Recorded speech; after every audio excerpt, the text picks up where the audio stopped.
Muy bien, amados hermanos, nuevamente es un gozo poder estar con ustedes para abrir la palabra del Señor y meditar en ella una vez más. Y les pido toda la reverencia y el interés que demanda la palabra del Señor. Muy bien, en esta tarde el tema se titula Un lugar solemne y apacible. Vamos a hablar, como dije en la mañana, a lo largo de 2 meses aproximadamente, en las tardes vamos a tener mensajes acerca de la iglesia. Tenemos que retomar nuevamente, hermanos, el concepto correcto de lo que somos. Recuerde usted que cuando nos reunimos, aunque por el momento no podemos congregarnos físicamente en el templo, pero eso no minimiza, hermanos, lo que somos realmente, la iglesia, el cuerpo de Cristo, esa comunión a la cual hemos sido llamados, no la limita un área geográfica, y como hoy, desde hace un tiempo atrás, a causa de la pandemia, pues nos reunimos a través de esta plataforma. En esta tarde quiero que pensemos, así como lo hicimos en la mañana, en el origen, en la naturaleza de la iglesia. Cuando perdemos este enfoque, hermanos, y miramos la iglesia desde una perspectiva humana, entonces veremos la iglesia como un lugar de entretenimiento, quizá como un club social, como un lugar irrelevante al cual podemos ir cuando queremos, cuando estemos de buena gana, y tendrán consecuencias terribles el hecho de perder el enfoque correcto de lo que es la iglesia. En el Salmo 84 que acabamos de leer, en el primer versículo, el salmista expresa ese sentimiento que debería haber en cada uno de los creyentes. Él expresa ese sentir, ese anhelo por estar en la casa del Señor, ese anhelo de poder convivir con el cuerpo de Cristo, con los redimidos, con los escogidos. El versículo 2 dice: anhela mi alma y aún ardientemente desea los atrios de Jehová. El versículo 4 dice: bienaventurados los que habitan en tu casa, perpetuamente te alabarán. En este versículo 4 se nos llama bienaventurados, es decir, en otras palabras, dichosos, felices, aquellos que habitamos, podemos habitar o ser parte del cuerpo de Cristo, que es la iglesia, el pueblo de Dios. Perpetuamente estaremos en su presencia. Así que, lejos de ver la iglesia o las reuniones, los cultos que tributamos a Dios como una carga, como algo aburrido, como algo que tenemos que hacer porque es un deber, hermanos, deberíamos de disfrutar cada momento que tenemos en esta tierra, en esta vida, de pertenecer al pueblo de Dios. Y en esta tarde vamos a ver 3 aspectos de la iglesia, de esa perspectiva correcta que debemos de tener. El primero es que hemos sido llamados a pertenecer al pueblo de Dios. En segundo lugar, veremos que hemos sido llamados a tener una comunión con Dios y también con los hermanos. Y en tercer lugar, el propósito por el cual Dios nos ha llamado. Muy bien, en primer lugar, amados hermanos, buscamos en nuestras Biblias, en la carta a los Efesios, en el capítulo 2. Efesios capítulo 2.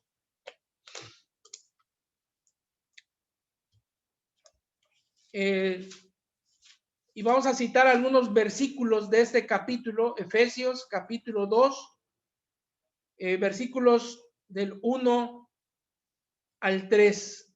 Dice así, léalo juntamente conmigo. Y Él os dio vida a vosotros cuando estabais muertos en vuestros delitos y pecados, en los cuales anduvisteis en otro tiempo, siguiendo la corriente de este mundo, conforme al príncipe de la potestad del aire, el espíritu que ahora opera en los hijos de desobediencia, entre los cuales también todos nosotros vivimos en otro tiempo en los deseos de nuestra carne, haciendo la voluntad de la carne y de los pensamientos, y éramos por naturaleza hijos de ira, lo mismo que los demás. El primer pensamiento, como he dicho hace un momento, es referente a la bendición del llamamiento que Dios ha hecho en nuestras vidas. El hecho de que estemos hoy en esta tarde, hermanos, disfrutando de la presencia de Dios, disfrutando de la exposición de su palabra, es por su gracia, hermanos.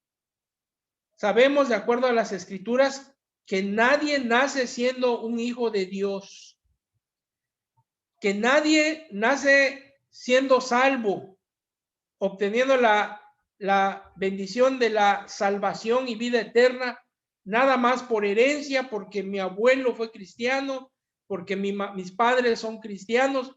Nadie, hermanos, sino que Él nos ha dado vida a nosotros precisamente cuando en un punto de nuestra vida hemos escuchado el Evangelio, escuchamos la invitación que Dios nos hace a abandonar nuestros malos caminos, a abandonar nuestra vida perdida, como hemos leído en estos 3 versículos, de acuerdo a la corriente, a la costumbre, a las filosofías de este mundo. De ahí Dios nos sacó por pura gracia. De ahí, estando muertos espiritualmente en nuestros delitos, en nuestros pecados, Dios, por su gracia, hermanos, nos dio vida a nosotros cuando estábamos en esa condición, muertos espiritualmente. Así que, en primer lugar, tenemos que mirar, amados hermanos, esta realidad y no perder esa perspectiva. Hemos sido resucitados a una nueva vida en Cristo por medio de su gracia, y en esa resurrección espiritual que Él ha obrado en nuestras vidas, al mismo momento nos ha insertado en su cuerpo, en la iglesia. Así que es algo que debe llenar nuestra vida de asombro, el saber lo que Dios, esta obra maravillosa y portentosa que Dios ha hecho en nuestras vidas. Nos ha rescatado de la maldad, del pecado, de la muerte. Como dice en el versículo 3, muchos de nosotros vivimos en otro tiempo en los deseos de nuestra carne, haciendo la voluntad de nuestra carne y de los pensamientos, y éramos por naturaleza hijos de ira, lo mismo que los demás. Así que debemos mirar la iglesia, hermanos, desde la perspectiva correcta, que por gracia hemos llegado a ser parte de esa iglesia. Por gracia de Dios hemos sido rescatados, hemos sido revividos a una nueva vida. Y como dice el versículo 11 de ese mismo pasaje, de ese mismo capítulo, por tanto, acuérdense de que en otro tiempo ustedes, los gentiles, en cuanto a la carne, eran llamados incircuncisión por la llamada circuncisión hecha con mano en la carne. En aquel tiempo estabais sin Cristo, alejados de la ciudadanía de Israel y ajenos a los pactos de la promesa, sin esperanza y sin Dios en el mundo. Esa era nuestra condición. Esa era nuestra condición antes de que Dios, por gracia, nos llamara a una nueva vida. Estábamos en este mundo, en esta vida, sin Cristo, es decir, sin un redentor, sin un salvador, sin esperanza. Éramos ajenos a los pactos y a las promesas que Dios tiene para su pueblo, y estábamos sin esperanza y sin Dios en esta vida. Así que en primer lugar, amados hermanos, debemos de mirar esta bendición que Dios ha hecho en nuestras vidas en la manera correcta. Nos ha dado vida cuando estábamos muertos espiritualmente y nos ha insertado para ser parte de su iglesia, para ser parte de su pueblo. Nos ha sacado del caos, de la oscuridad, de la muerte y nos ha puesto, hermanos, en su iglesia, en su cuerpo, en ese lugar solemne y apacible, en el cual podemos encontrar paz, perdón, misericordia. Así que, amados hermanos, en primer lugar, no dejemos de ver este aspecto de nuestra salvación, que por su misericordia, hermanos, Él nos ha dado una nueva vida, nos ha dado esa oportunidad de pertenecer ahora a su iglesia, a su cuerpo, y deberíamos de vivir agradecidos a Dios. Lo que expresa el salmista: cuán amables son tus moradas, oh Jehová de los ejércitos. Y ese anhelo por pertenecer, por participar y estar en la casa de Dios, juntamente con la iglesia, el cuerpo de Cristo, hermanos, debería ser una constante en nuestras vidas. Dejarnos de quejar, dejarnos de mirarlo como una carga, como algo pesado que hay que hacer. Cuando nosotros miramos lo que Dios ha hecho en nuestras vidas, en este primer pensamiento, creo que esta perspectiva cambiaría totalmente en nuestras vidas. Muy bien, un segundo pensamiento que podemos sacar de este tema, hermanos, dijimos que es que cuando Dios nos ha dado esa vida, nos ha comunicado su vida y nos ha insertado en la iglesia, en su cuerpo, es para que tengamos comunión con Él, con Dios, con Jesucristo, pero también con su iglesia. Él nos ha dado esa vida como un regalo, algo que no merecíamos, y cuando somos regenerados, cuando somos nacidos de nuevo a esa nueva vida y empezamos a vivir esa nueva vida en la iglesia, hermanos, empezamos a tener y a desarrollar una relación constante y progresiva con Dios. A lo largo de la Biblia encontraremos a los personajes bíblicos que en su vida cotidiana, en su vida diaria, fueron desarrollando esa comunión con Dios a través de circunstancias adversas como enfermedades, como pruebas, como necesidades, y también en los tiempos buenos de prosperidad, de paz, de felicidad. En todo lo que engloba la vida cotidiana, hermanos, debemos desarrollar esa comunión con Dios en primer lugar. Así como en la mañana explicamos y dijimos que la Biblia, la palabra de Dios, es de origen divino, es de origen divino por cuanto Dios es el autor de la palabra escrita. Así también, hermanos, la iglesia no es una ocurrencia o una invención de algún ser humano. Es Cristo mismo quien fue enviado a esta tierra para establecer, para fundamentar en esta creación, en este mundo, a su iglesia. Y la iglesia es su cuerpo, el cuerpo de Cristo. Por lo tanto, hermanos, tenemos que entender que el hecho de pertenecer a la iglesia no es poseer una simple membresía como en un club, como en una tienda, hermanos, como las que tenemos conocimiento en nuestra actualidad. No, hermanos, hemos sido llamados a tener una comunión creciente con Dios día tras día. La pregunta aquí es, ¿cómo logramos tener esa comunión con Dios? La respuesta es a través de los medios de gracia, a través de la oración, a través de la lectura y estudio de su palabra. Y vamos a ver inmediatamente ahorita a través de la comunión con los santos también. Pero en este momento, no podemos descuidar, hermanos, nuestra comunión con Dios. Cuando descuidamos esta comunión con Dios, hermanos, sufriremos las consecuencias.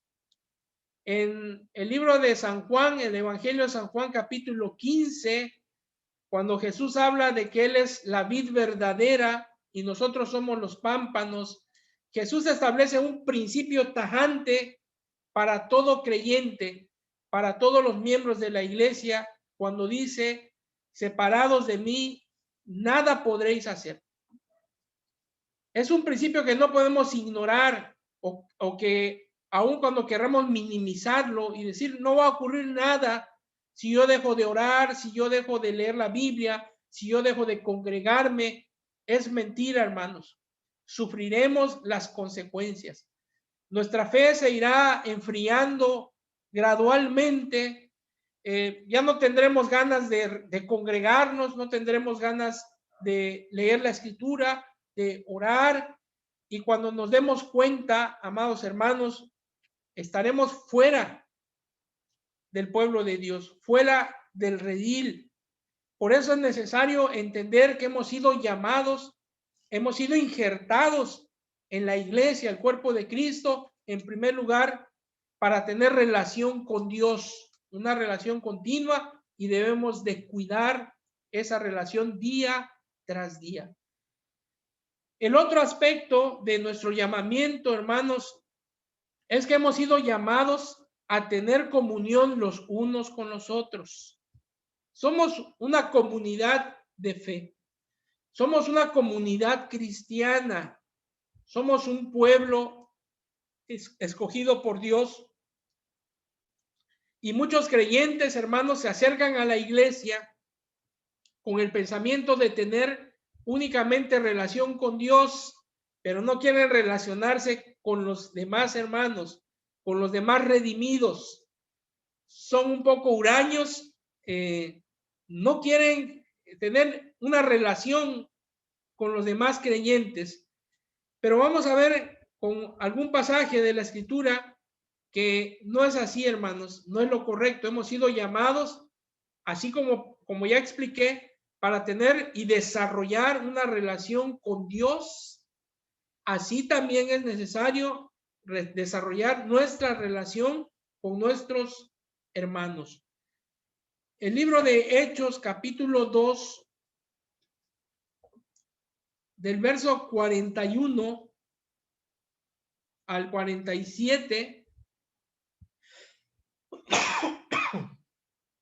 Hechos capítulo 2, del 41 al 47, nos narra un pasaje importante de la vida de la iglesia primitiva.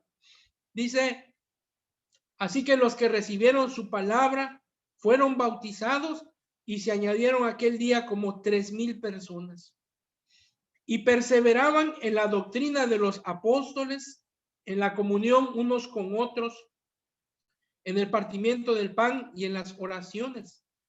Y sobrevino temor a toda persona, y muchas maravillas y señales eran hechas por los apóstoles. Todos los que habían creído estaban juntos y tenían en común todas las cosas, y vendían sus propiedades y sus bienes y los repartían a todos según la necesidad de cada uno. Y perseverando unánimes cada día en el templo y partiendo el pan en las casas, comían juntos con alegría y sencillez de corazón, alabando a Dios y teniendo favor con todo el pueblo, y el Señor añadía cada día a la iglesia los que habían de ser salvos. El punto central que se enfatiza y se repite constantemente en estos versículos que hemos leído, y no solo en estos versículos, puedo decir que en todo el libro de los Hechos, es la unidad de la iglesia. Tenían todas las cosas en común. Se reunían en unidad en el templo, en las casas y en donde quiera que estuviesen, y en todo tiempo, hermanos, ellos mostraban esa credencial ante el mundo, ante la sociedad, de una unidad. Todas las cosas tenían en común. Cuán necesario, hermanos, es hoy en día que retomemos este modelo bíblico. Si quisiéramos tomar un modelo de iglesia, sería este el más conveniente, mirar a la iglesia del primer siglo descrita en el libro de los Hechos. No hay ninguna iglesia actual.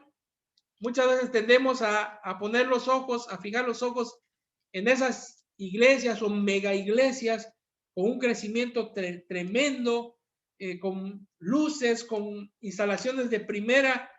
Pero hermanos, muchas veces esas iglesias carecen de la esencia cristiana. No hay unidad, no hay predicación de la sana doctrina, de un evangelio puro. Pero en esta tarde Dios nos está llevando a pensar de que hemos sido llamados y es una necesidad en la vida de la iglesia el tener comunión unos con otros. No es posible, amados hermanos, escúchenlo, no es posible que Dios añada a más miembros a su cuerpo. No es posible que haya un crecimiento espiritual. No es posible que haya salud espiritual en la iglesia si entre nosotros hay celos, hay divisiones, hay contiendas, hay envidias. Hermanos, no es ese lugar solemne y apacible al cual nos ha llamado el Señor. Nosotros mismos con nuestras debilidades, con nuestros pecados, hermanos, transformamos ese regalo de Dios que Él nos ha dado, ese lugar apacible, ese lugar solemne que es la iglesia, en la cual podemos tener comunión con Dios y con nuestros hermanos, en un lugar insoportable, en un lugar en el cual no deseamos estar, en un lugar que pierde su esencia, su sentido. En los versículos que hemos leído de Hechos, la vida de unidad y comunidad en la iglesia primitiva tuvo un impacto tremendo en la sociedad incrédula en la cual ellos vivían. Tenían gran temor, respetaban a la iglesia y admiraban cómo ellos vivían en comunidad, los unos con los otros. Así que, amados hermanos, creo que es algo en lo que debemos de reflexionar cada uno de nosotros como miembros del cuerpo de Cristo. Muchas veces decimos, no, yo estoy bien con Dios, yo quiero una relación con Dios profunda, pero no quiero relacionarme con mi hermano. Es más, me cae mal mi hermano, mi hermana, no quiero tener nada con él. Pensar de esta manera es pensar en un cristianismo distorsionado, porque así como anhelamos tener esa relación con Dios, así debemos de anhelar también tener esa relación con nuestros hermanos, porque no somos ajenos. Todos ustedes, hermanos, cada miembro de la iglesia, somos miembros los unos de los otros. Y el anhelo de Dios es que logremos embonar, logremos armonizarnos cada uno de los miembros para un buen funcionamiento y para la edificación mutua, recíproca de cada miembro. Así que, hermanos, creo que hay mucho que trabajar. Señalo esto no en particular en la iglesia Puerta de Fe, hermanos. Es un problema en la iglesia a nivel mundial el día de hoy. Y creo que ha sido un problema con el que ha batallado la iglesia en todos los tiempos. Así que, una vez más, el Señor nos llama a la unidad, a la reconciliación, porque somos los miembros los unos de los otros. Hemos recibido ese llamado para tener comunión con Dios, es verdad, pero también hemos sido llamados para tener comunión los unos con los otros. Así que llevamos dos puntos de este mensaje, hermanos. El primero dijimos que es que hemos sido llamados por gracia, hemos sido resucitados a una nueva vida, la vida en Cristo, y hemos sido injertados en la iglesia, que es el cuerpo de Cristo. Esto es por gracia. No debemos de perder de vista este punto, porque no lo merecíamos. Sin embargo, Dios ha sido bueno al llamarnos.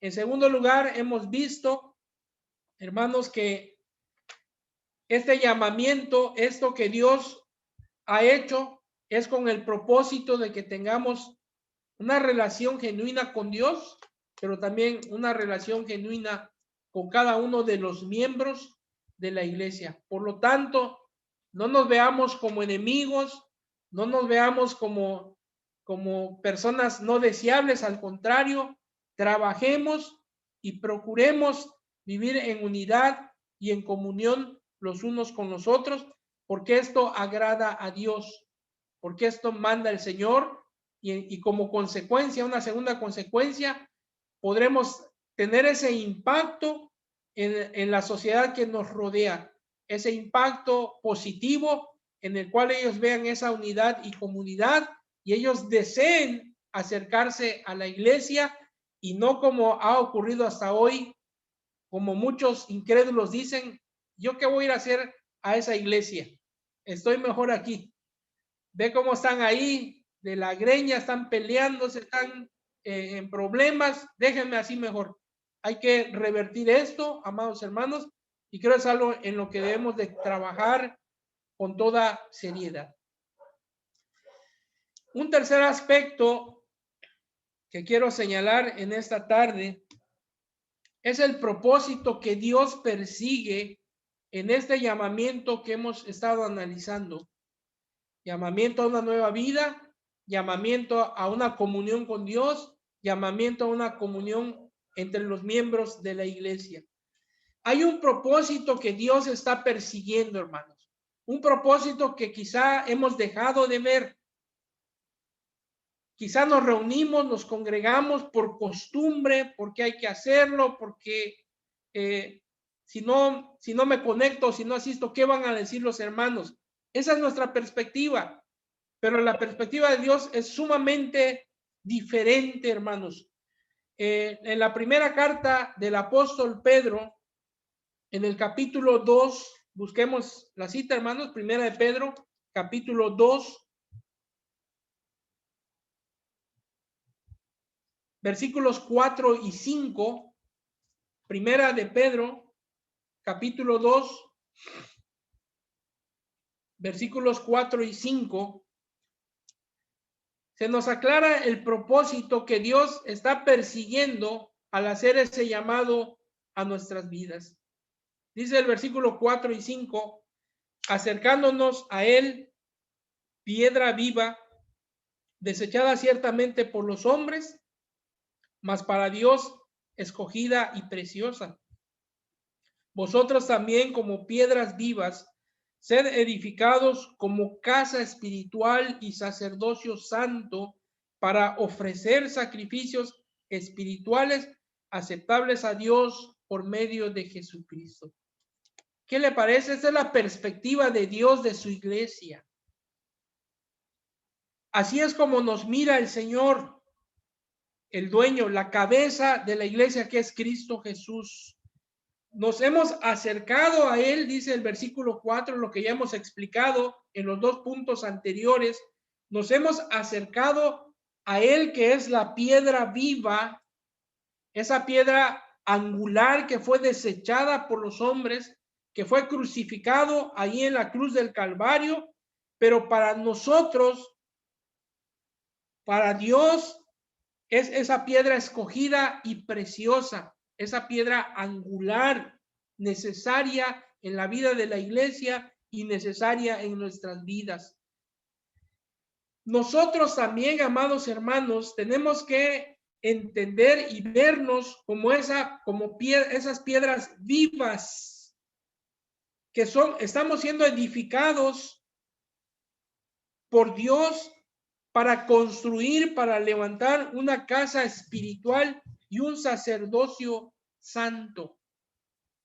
En este mismo capítulo, pero en el versículo 9, Pedro vuelve a subrayar esa idea y nos dice: mas vosotros sois linaje escogido, real sacerdocio, nación santa, pueblo adquirido por Dios para que anunciéis las virtudes de aquel que os llamó de las tinieblas a su luz admirable.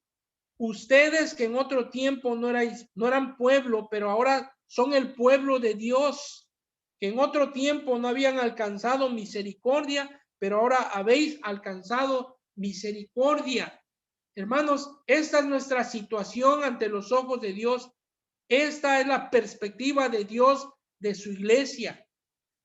Cada miembro de la iglesia, hermanos, aquí veo a la hermana Rosy, al hermano Manuel, al hermano Eder, a Estela, Collí, su familia, cada uno de ustedes, los miembros de la iglesia, hermanos, Dios nos ve como como piedras vivas, piedras que Él está utilizando para edificar una casa donde se ofrezcan sacrificios espirituales aceptables a Dios por medio de Jesucristo. Pero ¿cómo podríamos ofrecer esos sacrificios espirituales agradables a Dios si no andamos viviendo de acuerdo a los mandamientos del Señor? Es algo imposible. Cualquiera, pues, dice la Escritura, que quiera agradar a Dios, tiene que limpiarse como un vaso, tiene que ser lavado, tiene que ser purificado para poder ser utilizado en las manos de Dios. Gracias damos al Señor que a pesar de nuestras fallas, a pesar de nuestros pecados, de nuestras faltas, la iglesia continúa adelante, hermanos. Es gracias a que Cristo es la cabeza, que Cristo es el fundamento, Cristo es el edificador, el constructor de esta iglesia. Pero tenemos que entender nuestra responsabilidad, amados hermanos. Hay una responsabilidad humana sobre nosotros en poner todo lo que esté de nuestra parte para hacer esas piedras vivas, esas piedras útiles que Dios utilice para edificar esa casa espiritual, ese sacerdocio santo, a través del cual podamos ofrecerle a Dios una verdadera alabanza, una adoración sincera que pueda llegar verdaderamente hasta el cielo y Dios pueda agradarse en ella. Amados hermanos, para ir concluyendo este mensaje, debemos recordar una vez más, como dije desde el principio, ¿qué es la iglesia? La iglesia es el cuerpo de Cristo. La iglesia no es una asociación civil, no es un club social, no es un lugar de entretenimiento, es el cuerpo de Cristo, es el cuerpo formado por los llamados por Dios, como ya hemos explicado, a quienes se nos ha mostrado su gracia, su benevolencia, aún sin merecerla, y nos ha llamado siempre con ese propósito que ya hemos explicado. Y Dios quiere en esta tarde que recordemos lo que ocurre, hermanos, cuando nos congregamos como pueblo de Dios, sea en el templo o sea a través de esta plataforma. A lo largo del relato bíblico, de toda la Biblia, encontraremos que cuando el pueblo de Dios se reúne, hermanos, es una realidad que Dios está en medio de ellos. Así como en los tiempos de Moisés, el tabernáculo estaba en el centro del campamento y alrededor de todo el tabernáculo estaban las 12 tribus distribuidas de acuerdo a la orden de Dios. El Señor ordenó a Moisés construir ese lugar de reunión. ¿Cómo se llama? El tabernáculo de Dios. ¿Para qué? Para que Dios habitara en medio de su pueblo. El pueblo veía con reverencia, veía también físicamente cuando Dios se manifestaba en medio de ellos. Hermanos, esto no ha cambiado mucho. Cada vez que la iglesia se congrega en su nombre para tributarle honor, culto, Dios, el Rey de Reyes, el Señor de Señores, está en medio de nosotros. Y la presencia de Dios en su iglesia, en medio de ellos, hermanos, hace de ese lugar un lugar solemne y apacible. Un lugar en el que Dios mora en medio de su iglesia, un lugar en el cual Dios alimenta a su pueblo a través de su palabra, un lugar en el cual el Señor trae sanidad en nuestras vidas. Cuán necesario, amados hermanos, es recordar que no es una simple reunión humana, sino es una reunión con Dios en la cual Él nos convoca, porque Él estará presidiendo, porque Él estará en medio de nosotros. Y cuando percibamos realmente, hermanos, que Dios es quien convoca y Dios es quien está en medio de nosotros, seguramente expresaremos como lo hizo en Génesis capítulo 28, 17, el patriarca Jacob, cuando dijo: cuán imponente es este lugar, esto no es más que la casa de Dios y esa es la puerta del cielo. Hermanos, es necesario que este día y en estos tiempos, hermanos, regresemos, hermanos, a las raíces de nuestra fe. Si hemos perdido esa perspectiva de la iglesia, hermanos, hoy es tiempo de volvernos al Señor, porque estar en la presencia de Dios sin duda trae paz, trae consuelo, es un lugar solemne, pero también es un lugar de deleite. Cuando muramos, hermanos, y entremos a la presencia de Dios, o cuando Cristo venga por su iglesia y entremos a la eternidad para estar con Él, hermanos, en su presencia habrá esa plenitud de gozo total. Será consumado en nuestras vidas. Aunque hoy ya empezamos a paladear, aunque hoy ya empezamos a disfrutar de esa bendición de estar en la presencia de Dios a través de los cultos, pero un día esto se consumará a tal grado, hermanos, de que será algo maravilloso el estar por siempre en la presencia de Dios. Mientras tanto que esto llegue, hermanos, cada uno de nosotros aportemos todo lo que esté a nuestro alcance.